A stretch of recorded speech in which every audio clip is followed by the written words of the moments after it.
Hello दोस्तों, welcome to RM study. मैं KD आपको स्वागत करता हूं आपके अपने चैनल आरएम स्टडी पे। ये जो सेशन चल रहा है वो जेएमटी जूनियर मेंटेनेंस ट्रेनिंग का, आपको तो पता ही होगा। तो पहला क्लास उसका ऑलरेडी गया हुआ है, ये वाला उसका दूसरा क्लास है। इसमें भी हम उसी तरह से डिस्कशन करेंगे जिस तरह से पहले क्लास में किए हुए थे। और एक चीज़, टेलीग्राम चैनल में अभी तक एग्ज़ाम चल रहा है हर दिन। आप चाहे तो अटेंड हो जाइए।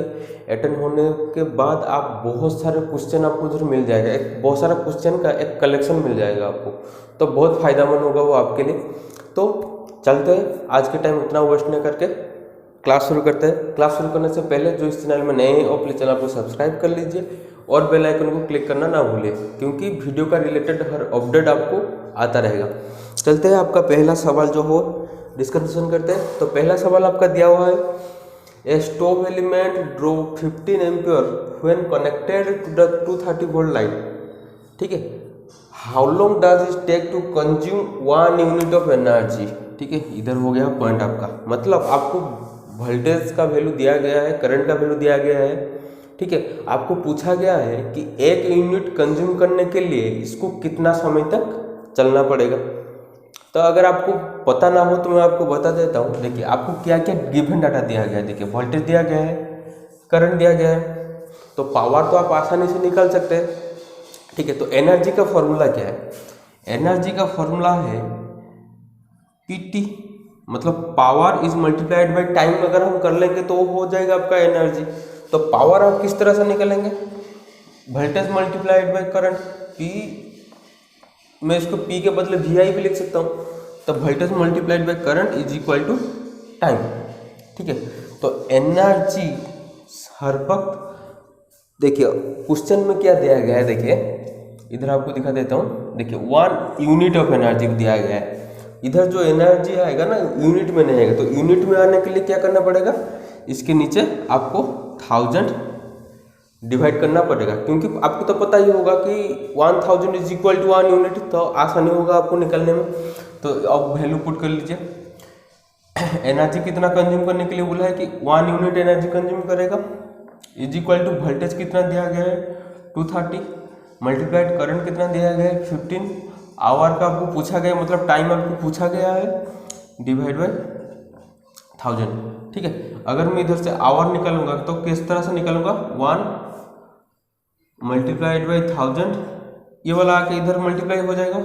ठीक है, इसके बाद 230 मल्टीप्लाइड बाई 15, सिंपल सी बात। आप इसको अगर कट कर लेंगे, कट करने के बाद आपका आएगा 0.29 आवर। आप कट कर सकते हैं, मैं फिलहाल इधर आपको लिख ले रहा हूँ 0.29 आवर ही आपका आंसर आएगा, जो कि ऑप्शन डी में है। ये वाला आपका सही आंसर हो जाएगा। ठीक है, कितना आसानी से ये सोल्यूशन हो पाएगा। फिलहाल तो इतना स्टेप नहीं होगा, अगर आप प्रैक्टिस कर लेंगे ना तो इतना स्टेप भी आपको जरूरत नहीं है। सिंपल से इस स्टेप से ही आप कर सकते हैं कैलकुलेशन को। ठीक है, तो ये बहुत इंपॉर्टेंट क्वेश्चन है, आप इसको नोट कर लीजिए। उसके बाद चलते हैं। देखिए, मैं आपको बार बार बताता हूँ कि यूनिट के डेरिवेशन से ऊपर भी एक क्वेश्चन रहेगा, क्योंकि हर एग्जाम में यूनिट के डेरिवेशन के ऊपर एक क्वेश्चन रहता है। जिस तरह कि ये वाला सवाल देखिए, unit of volume of resistivity का पूछा गया है। तो आपको तो पता है रेजिस्टिविटी का क्या है, ओम मीटर, ये तो पता है आपको रेजिस्टिविटी का यूनिट है ये वाला। ठीक है, पर ऑप्शन चेक कर लीजिए, कहीं पे भी डायरेक्ट ओम मीटर लिखा नहीं गया है, तो आपको कन्वर्सन करना पड़ेगा। आपको किस तरह से कन्वर्सन करेंगे? तो पहला ऑप्शन देखिए, दिया गया है ओम पर मीटर क्यूब पर मीटर स्क्वायर, दिया गया इस तरह से ओम पर मीटर क्यूब पर मीटर स्क्वायर। तो इसमें से मैं ये वाला स्क्वायर कट कर लूंगा इसके साथ, तो क्या रह जाएगा? सिर्फ आपका ओम मीटर रह जाएगा, जो कि आपका रेजिस्टिविटी के यूनिट के साथ मैच हो रहा है। तो आसानी से आप बता सकते हैं कि ऑप्शन ए ही आपके लिए बहुत सही आंसर है। ठीक है, देखिए यूनिट कन्वर्सन कोई भी मुश्किल चीज़ नहीं है। अगर आपको मतलब यूनिट का पता होगा ना, तो डेरिवेशन करने में आपको कोई दिक्कत नहीं होगा उतना ज़्यादा। तो चलते उसके बाद आगे क्या दिया गया है? For 2 terminal device resistance decrease when the temperature increase. देखिए, रेजिस्टेंस बोल रहा है कि डिक्रीज हो रहा है, आपका टेम्परेचर इंक्रीज हो रहा है, मतलब इधर से आपको हिंट्स दे रहा है कि वो जो मटेरियल होगा वो एनटीसी होगा, मतलब नेगेटिव टेम्परेचर कोफिशिएंट। इसमें से ही आपको हिंट्स दे रहा है। देखिए, रेजिस्टेंस डिक्रीज कर रहा है, जो आपका टेम्परेचर इंक्रीज कर रहा है, मतलब नेगेटिव टेम्परेचर कोफिशिएंट। ठीक है। जब आपका रेजिस्टेंस डिक्रीज करेगा टेम्परेचर इंक्रीज करेगा, या टेम्परेचर डिक्रीज करेगा रेजिस्टेंस इंक्रीज करेगा, वो होगा आपका नेगेटिव टेम्परेचर कोफिशिएंट। तो चारों ऑप्शन में से आप देख लीजिए नेगेटिव टेम्परेचर कोफिशिएंट कहाँ पे है। देखिए ये होगा ये आपका सेमीकंडक्टर एक नेगेटिव टेम्परेचर कोफिशिएंट है, तो आसानी से आप बता सकते हैं कि सेमीकंडक्टर ही इसका आंसर है। इसलिए मैं बताता हूँ हर वक्त आप आपकी क्वेश्चन को विविडली पढ़िए, क्योंकि हर वक्त ऐसा होता है ना, क्वेश्चन पे ही आंसर छुपा हुआ रहता है। अगर आप क्वेश्चन को एक विविडली फॉलो कर लेंगे तो आंसर देने में कोई भी दिक्कत नहीं होगा, ठीक है। तो चलते आगे वो भी डिस्कशन करते हैं, फिर डिस्कशन करते हैं। आपका दिया गया है 4 नंबर का सवाल। देखिए टाइम हर वक्त आपके लिए बहुत ही महत्वपूर्ण रहेगा, इसलिए मैं इतना ज़्यादा कोशिश कर रहा हूँ कि बहुत कम टाइम में आपका ज़्यादा क्वेश्चन कवर हो सकता है, ठीक है। तो क्लास को उस तरह से आप अटेंड कीजिए और जितना हो सके सेट लगाइए, बहुत ही फायदेमंद होगा आपके लिए। तो चलते हैं। Keeping the length is constant, the diameter of a wire is reduce to half, the new resistance will be. देखिए इस पैटर्न का सवाल एक कंपलसरी रहेगा आपका, रेजिस्टेंस का इस पैटर्न से आपका एक सवाल जरूर रहेगा, क्योंकि हर वक्त ये वाला सवाल जो एसएससी जेईई की बात कर रहा हूँ मैं, इस तरह से सवाल हर वक्त आता है उसमें, ठीक है। तो मे भी ओपीडीसीएल एमटी में वो रह सकता है, पर इस तरह से सवाल को आप बहुत अच्छी तरह से प्रैक्टिस करते हुए जाइए। तो दिया गया आपका keeping length constant, the diameter of the wire is reduced to half, the new resistance will be, ठीक है। तो आपको तो रेजिस्टेंस का फॉर्मूला पता होगा, R इज टू L/A। ये फॉर्मूला के बारे में किस को नहीं पता है, हर एक इलेक्ट्रिकल स्टूडेंट को इस फॉर्मूला के बारे में पता होना चाहिए, ठीक है। तो देखिए इधर आपका डायमीटर दिया गया है, इधर दिया गया ना डायमीटर, तो एरिया जब निकालेंगे तो फॉर्मूला क्या गिरेगा आपका, पाई d²/4 डायमीटर निकलेगा, पाई d²/4 डालेंगे। अगर आप उसको आधा करके, मतलब रेडियस डायमीटर नहीं देके इधर रेडियस दिया होगा, ठीक है, डायमीटर ना देके इधर अगर रेडियस दिया होगा तो भी कोई दिक्कत नहीं, एरिया का फॉर्मूला आपका आ जाएगा πr², ठीक है, कोई भी दिक्कत नहीं होगा आपको, ठीक है। अगर डायमीटर का दिया गया है डायरेक्टली ये वाला फॉर्मूला डाल दीजिए, अगर रेडियस का दिया है तो πr² कर लीजिए, कोई भी एक डाल देंगे तो आपका आंसर निकलेगा। तो फिलहाल इधर डायमीटर दिया गया है तो इस फॉर्मूला से हम जाएंगे। तो डायमीटर क्या दिया गया है, हाफ हो रहा है, तो मैं इधर लिख सकता हूँ पाई d/2 का स्क्वायर बटा 4, ये लिख सकता हूँ। अगर मैं ये लिख सकता हूँ, इसको अगर थोड़ा डेराइव करूँ तो ये क्या हो जाएगा, पाई d²4, ये वाला ऊपर का वैल्यू पाई d²4 बटा 4। तो d²4 में 1/4 को मैं बाहर निकल लगाऊंगा, तो किस तरह से हो जाएगा 1/4 पाई d²/4, ये हो जाएगा ना। तो देखिए 1/4 पाई d²/4, तो ये हो गया आपका एरिया निकल आया। तो इधर पुट कर लीजिए, पुट करने से क्या होगा, L/एरिया क्या होगा 1/4, इसको मैं A लिख सकता हूँ एरिया, ठीक है। तो ये सिंपली मैं लिख सकता हूँ 1/4A। तो 1/4A अगर इधर लिख सकता हूँ तो 4 क्या होगा, डिनोमिनेटर जो होगा न्यूमिनेटर ऊपर की ओर चला जाएगा, ठीक है। तो इधर होगा 4L/A, मतलब L/A का क्या है R, तो रेजिस्टेंस जो होगा वो आपका 4 गुना ज़्यादा हो जाएगा। देखिए ऑप्शन में कहा दिया गया है, ऑप्शन सी में दिया गया, देखिए 4 टाइम टू द ओरिजिनल, ये होगा आपका सही आंसर। जो समझ नहीं पाइए फिर एक बार समझा दे रहा हूँ। देखिए पहले आपको क्या करेंगे, आप उसका फॉर्मूला के डिटरमाइन करेंगे कि वो रेडियस में पूछा गया है या डायमीटर में पूछा गया है। हाँ, पर इधर एक चीज आपको मार्क करना पड़ेगा इसका यूनिट के ऊपर, इधर तो यूनिट नहीं दिया गया। अगर न्यूमेरिकल वैल्यू में दिया होगा आप उसको यूनिट के ऊपर ध्यान देंगे, क्योंकि उधर क्या सेंटीमीटर दिया गया है कि मीटर दिया गया है, इसके ऊपर ध्यान रखना बहुत जरूरी है, ठीक है।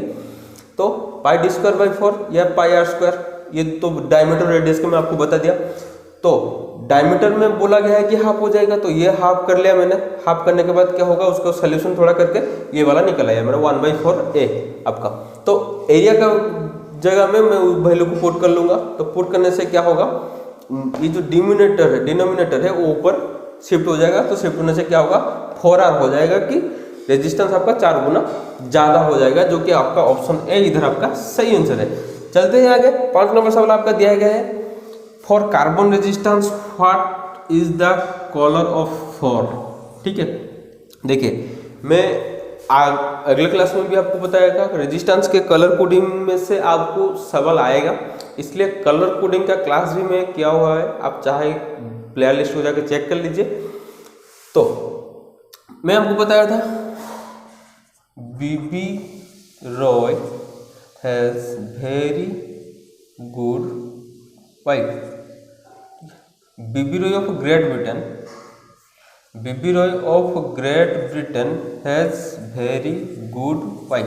ठीक है, तो देखिए इसका होगा 0 1 2 3 4, तो 4 किसका आ रहा है, येलो का। ठीक है, 4 आपका आ रहा है येलो, तो येलो आपका होगा सही आंसर। इधर देखिए BB Roy of Great Britain has very good wife, ये होगा उसका शॉर्टकट ट्रिक। ठीक है, आप इस तरह से आपको सीक्वेंसली याद कर सकते हैं। देखिए अगर 3 का पूछा होगा तो ऑरेंज आ जाएगा, 2 का पूछा होगा तो रेड आ जाएगा। क्वेश्चन 5 का निकल आया, तो क्वेश्चन 6 का क्या होगा, the length of the conductor is double. देखिए इस पैटर्न से मैं आपको और एक सवाल दिया हूँ, आप उसको खुद सोल्यूशन करना चाहिए, ये आपके लिए एक होमवर्क है। ठीक है, इस पैटर्न का जो पहले जो सोल्यूशन किया उसका पैटर्न के हिसाब से एक सवाल दिया गया है आपको, आप उसको सोल्यूशन करने के लिए कोशिश कीजिए। आप चाहे तो स्क्रीनशॉट ले लीजिए, तो आपको शायद बहुत आसान होगा डिटरमाइन करने के लिए। देखिए the length of a conductor is double and it the area of the cross section is also double. उस बता रहा है कि आपका लेंथ डबल हो रहा है और area of the cross section भी आपका डबल हो रहा है, तो रेजिस्टेंस क्या होगा, ये आपका होमवर्क है, आप इसको चेक कर लीजिए। ठीक है, तो चलते आगे,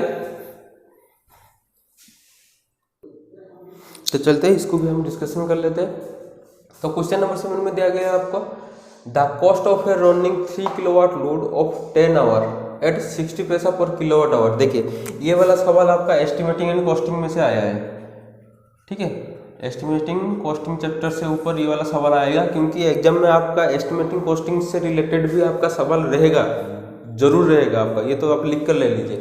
ठीक है, तो दिया गया आपका क्या लोड दे दिया है आपको, इतना कितना आवर तक चल रहा है पर किलोवाट, मतलब पर यूनिट चार्ज किया गया है आपका 60 पैसा, तो आप कितना जो है आपका रुपया होगा जो आपको इलेक्ट्रिसिटी बोर्ड को पेमेंट करेंगे।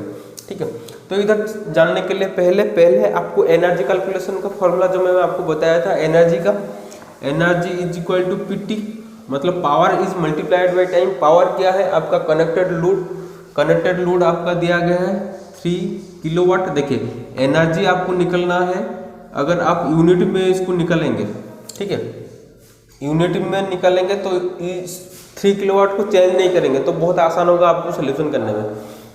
मैं किस लिए बोल रहा हूँ आप यूनिट में निकालेंगे, ये भी आपको जानना जरूरी है, क्योंकि देखिए इधर जो दिया गया है आपका ना 60 पैसा पर किलोवाट आवर दिया गया है, तो डायरेक्टली अगर आप इधर यूनिट के को ही कन्वर्सन कर लेंगे तो आपको कोई दिक्कत नहीं होगा जानने के लिए।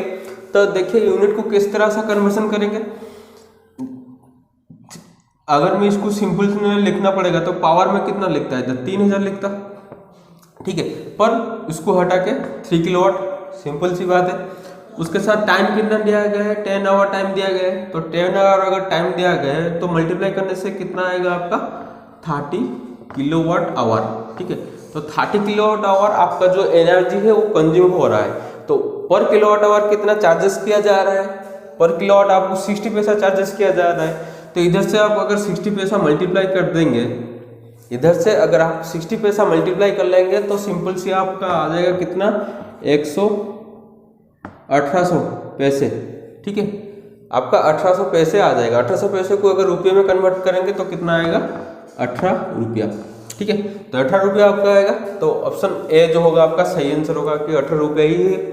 देखिए एनर्जी कैलकुलेशन पे ही एक आएगा, क्योंकि एस्टिमेटिंग कॉस्टिंग के ऊपर और रिलेटेड है, कोई भी तकलीफ नहीं है फिलहाल। इस सिर्फ ये वाला फॉर्मूला आपको पता होना चाहिए तो आसानी से निकल सकते हैं। तो क्वेश्चन 8 में क्या दिया गया है, 1 न्यूटन इज सेम एज। ठीक है, 1 न्यूटन इज सेम एज। देखिए मैं बार बार बताता हूँ आपको, यूनिट के ऊपर ध्यान दीजिए। तो 1 न्यूटन को सेम किसके साथ, मतलब बराबर किसके साथ दिया गया है, तो पहली बात ये आपको जानना पड़ेगा न्यूटन किसका यूनिट है, फोर्स का ही आएगा न्यूटन।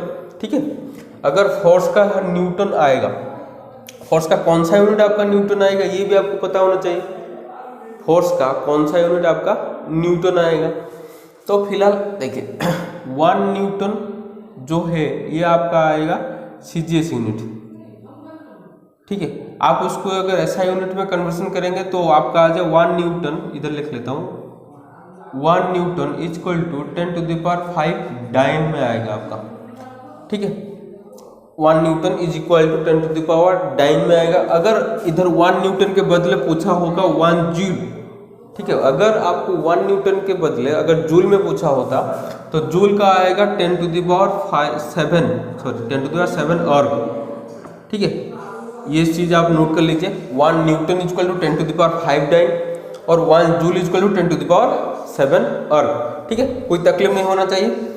फिलहाल चलते हैं क्वेश्चन 9 डिस्कशन करते हैं। क्वेश्चन 9 में क्या दिया गया है आपका, energy consume by a heater of a rating 1000 watt by operating it for a period of 2 hour will B.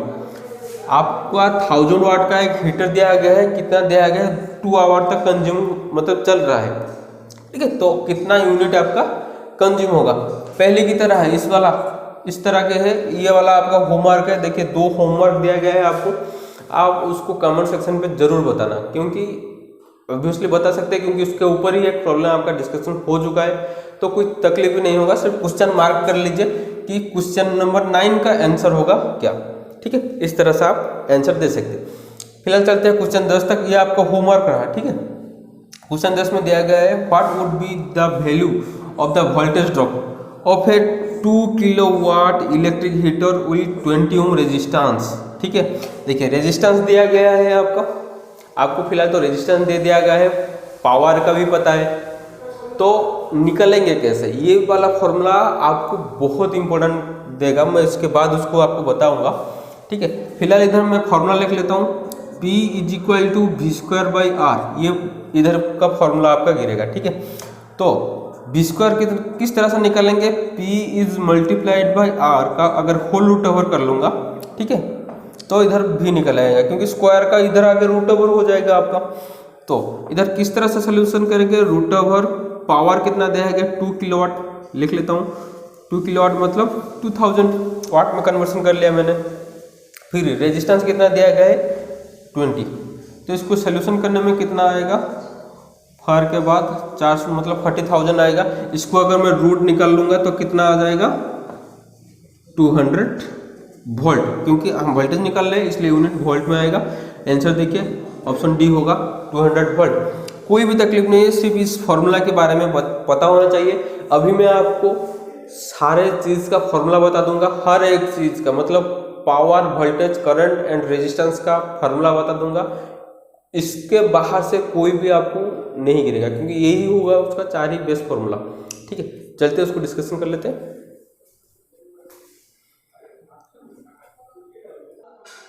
तो देखिए ये वाला आपके लिए बहुत ही इम्पोर्टेंट होगा, क्योंकि ये वाला एक रामबाण की तरह है आपके पास, क्योंकि इसमें आपका सारा फॉर्मूला इंक्लूड है, P के ऊपर, V के ऊपर, I के ऊपर और R के ऊपर। इससे बाहर कोई भी फॉर्मूला आपको नहीं आएगा, ठीक है। तो इस वाला टेबल को आप याद कर लीजिए। तो देखिए इधर मैं ड्रॉ कर रहा हूँ, ये होगा आपका वोल्टेज ट्रायंगल, ठीक है, ये है आपका वोल्टेज ट्रायंगल, ये है आपका पावर ट्रायंगल, ठीक है। तो पावर ट्रायंगल में से देखिए 3 बेसिक फॉर्मूला आपका निकल आएगा, वोल्टेज ट्रायंगल उस तरह से आपका 3 बेसिक फॉर्मूला आपका निकल आएगा। निकल आने के बाद आपको डेराइव करना पड़ेगा, मतलब देखिए P का P equal to VI, V का V equal to PI, I का P/V, ठीक है, I का P/V। इस तरह से हर चीज़ आप पुट को डेराइव करते हुए देखिए P इक्वल टू VI, तो मैं V के जगह में IR पुट कर सकता हूँ, तो IR पुट करने से आ गया मेरा I²R, देखिए I²R। तो फिर देखिए P में से I²R निकल फॉर्मूला है, तो इसमें से मैं I का वैल्यू भी निकाल सकता हूँ, तो PR का रूट ओवर आ जाएगा, I का देखिए PR का रूट ओवर आ गया। इस तरह से डेराइव करेंगे। फिर P इक्वल टू VI, तो V के बदले उधर इधर में देखिए V का बदले डाला था कि IR, इधर I के बदले डाल लूँगा मैं V/R, तो इधर और एक फॉर्मूला निकल आएगा V²R। तो V²R देखिए, तो P का लिख दिया हूँ V²R। इस तरह से P इक्वल टू I²R, ठीक है। तो इसमें से अगर R निकालूंगा तो P/I² हो जाएगा।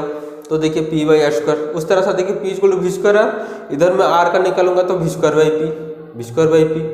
देखिए पी का equal to V square R, इसमें से वी निकालूंगा पी आर का रूट ओवर, तो वी का देखिए पी आर का रूट ओवर।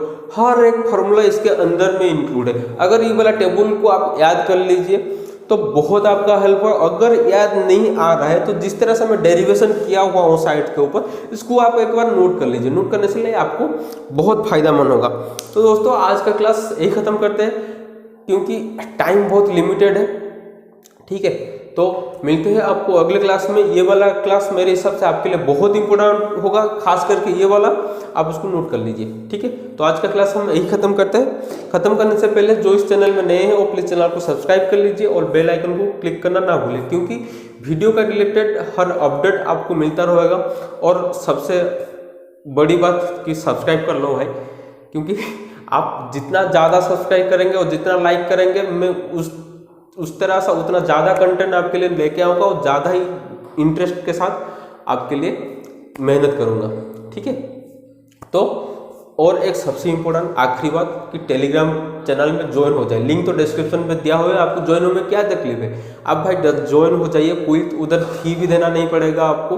आप फ्री में आप एग्जाम अटेंड कीजिए। हर दिन 3 सेट का एग्जाम हो रहा है, एक है 10 बजे सुबह और एक है शाम को 7 बजे हो रहा है, फिर रात को 9:30 बजे हो रहा है। तो तकलीफ क्या है आपको एग्जाम अटेंड करने में, तो एग्जाम अटेंड कीजिए, ठीक है। तो आज की क्लास हम यही खत्म करते हैं। जय जगन्नाथ, जय भारत।